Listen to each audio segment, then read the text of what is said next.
Hi guys, welcome to another video. General గా 3D object అంటే 3D screens మీద చూస్తూ ఉంటాం. అదే 3D ఆబ్జెక్ట్ ని గాల్లో చూస్తే ఎలా ఉంటుంది? సో దానికోసం రెడీ చేసేదే ఈ హాలోగ్రామిక్ ప్రొజెక్టర్. ఎలా రెడీ చేయాలో చూసే కంటే ముందు ఈ హాలోగ్రామిక్ ప్రొజెక్టర్ ఎలా వర్క్ అవుతుందో చూద్దాం. ఎప్పుడైతే మనం ట్రాన్స్పరెంట్ పిరమిడ్ షేప్ ని మొబైల్ స్క్రీన్ మీద పెడతామో అప్పుడు మొబైల్ స్క్రీన్ నుంచి వచ్చే లైట్ రిఫ్లెక్షన్స్ 4 డైరెక్షన్ నుంచి ఈక్వల్ గా పడి సెంటర్ లో ఒక 3D ఆబ్జెక్ట్ అన్నది ఫామ్ అవుతుంది. అదే మనం చూస్తున్న ఈ హాలోగ్రామిక్ ప్రొజెక్టర్ ఒక 3D ఆబ్జెక్ట్. ఇంకెందుకు ఆలస్యం, లెట్స్ స్టార్ట్ ద వీడియో. ముందుగా మన పిరమిడ్ కి కావాల్సిన డైమెన్షన్స్ ఇవి. మనం రెడీ చేసే ఈ పిరమిడ్ షేప్ కి 4 సైడ్స్ ఈక్వల్ సైజ్ లో కట్ చేయాలి. దానికోసం అని చెప్పేసి నేను ఇక్కడ ఫోమ్ షీట్ అన్నది యూస్ చేస్తున్నా. అకార్డింగ్ టు మన డైమెన్షన్స్ ఫాలో అవుతూ నేను డైమెన్షన్స్ అన్నది ఫోమ్ షీట్ మీద మార్క్ చేసుకుంటున్నా. మార్కింగ్ కంప్లీట్ అయిన తర్వాత హ్యాండ్ కటర్ సహాయంతో ఫోమ్ షీట్ ని ఎగ్జాక్ట్ డైమెన్షన్ లో కట్ చేస్తున్నా. ఈ ఫోమ్ షీట్ మనకి ఎలా యూజ్ అవుతుంది అంటే మన పిరమిడ్ షేప్ కావాల్సిన 4 ట్రాన్స్పరెంట్ షీట్ సేమ్ డైమెన్షన్స్ లో కావాలి కాబట్టి ఈ ఫోమ్ షీట్ ని నేను వాటికి మెజరింగ్ టూల్ కింద యూస్ చేస్తున్నా. ఈ ఫోమ్ షీట్ కట్ చేసి పెట్టుకున్న తర్వాత ఇక్కడ నేను ట్రాన్స్పరెంట్ సిడి కేస్ అన్నది యూస్ చేస్తున్నా. అదేనండి మన చైల్డ్హుడ్ డేస్ లో డివిడి ప్లేయర్ లో సీడీలు వేసుకుని మూవీస్ చూసేవాళ్ళం కదా, ఆ సీడీ యొక్క కేస్. ఇక్కడ నేను 2 సీడీ కేసుల్ని తీసుకున్నా.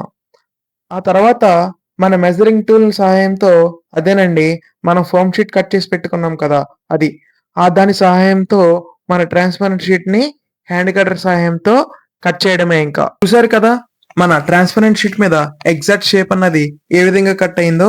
So same as it is remaining 3 sheets కూడా ఈ విధంగా కట్ చేయడమే. ఇంకా మనం కట్ చేసి పెట్టుకున్న ట్రాన్స్పరెంట్ షీట్స్ కి కొద్దిగా ఎడ్జెస్ అన్నవి అన్ఈవెన్ గా అన్నవి ఉంటాయి. ఆ ఎడ్జెస్ ని స్మూత్ చేయడానికి నేను ఇక్కడ శాండ్ పేపర్ అన్నది యూస్ చేస్తున్నా. ఓన్లీ ఎడ్జెస్ మాత్రమే స్మూత్ ఫినిషింగ్ వచ్చేటట్టు నేను ఫినిషింగ్ చేస్తున్నా. చూస్తున్నారు కదా ఎంత స్మూత్ గా ఫినిషింగ్ వచ్చిందో.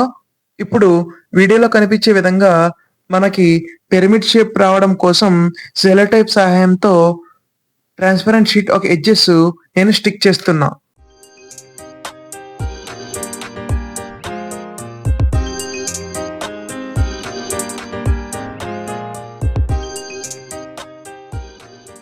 స్టిక్ చేసుకున్న తర్వాత ఈ ట్రాన్స్పరెంట్ షీట్స్ ని ఎగ్జాక్ట్ పిరమిడ్ షేప్ లో సెట్ చేసుకుని ఫేస్ స్టిక్ సహాయంతో ఇటు యొక్క ఎడ్జెస్ అన్నవి లైట్ గా స్టిక్ చేస్తున్నా.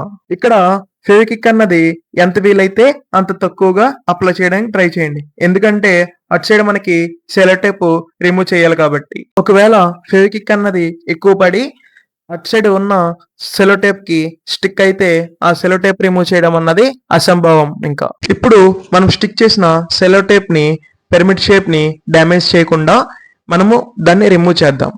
టేప్ రిమూవ్ చేసిన తర్వాత మన ట్రాన్స్పరెంట్ ప్లేట్స్ అన్నవి ఎగ్జాక్ట్ పిరమిడ్ షేప్ లో వచ్చాయో లేదో ఒకసారి చెక్ చేసుకొని లోపల సైడ్ కూడా ఫెవిక్విక్ సహాయంతో మన ట్రాన్స్పరెంట్ షీట్స్ అన్నవి స్ట్రాంగ్ గా స్టిక్ చేసుకుందాం. 3D ఆబ్జెక్ట్స్ చూడడానికి మనకి ప్రొజెక్టర్ అన్నది రెడీ అయింది. ఇంకెందుకు ఆలస్యం, ఇప్పుడే దీన్ని టెస్ట్ చేద్దాం. ఈ ప్రొజెక్టర్ టెస్ట్ చేయడానికి నేను నా దగ్గర ఉన్న ట్యాబ్ ని యూస్ చేస్తున్నా. ముందుగా ట్యాబ్ లో యూట్యూబ్ ఓపెన్ చేసి సెర్చ్ ఫర్ హాలోగ్రామిక్ వీడియోస్. ఈ ప్రొజెక్టర్ నేను ఐప్యాడ్ స్క్రీన్స్ కి సెట్ అయ్యే విధంగా డిజైన్ చేశా. మీరు ఈ ప్రొజెక్టర్ ని మొబైల్ స్క్రీన్ కి సెట్ అయ్యే విధంగా డిజైన్ చేసుకుందాం అనుకుంటే స్క్రీన్ మీద కనపడే డైమెన్షన్ ని ఫాలో అవ్వండి.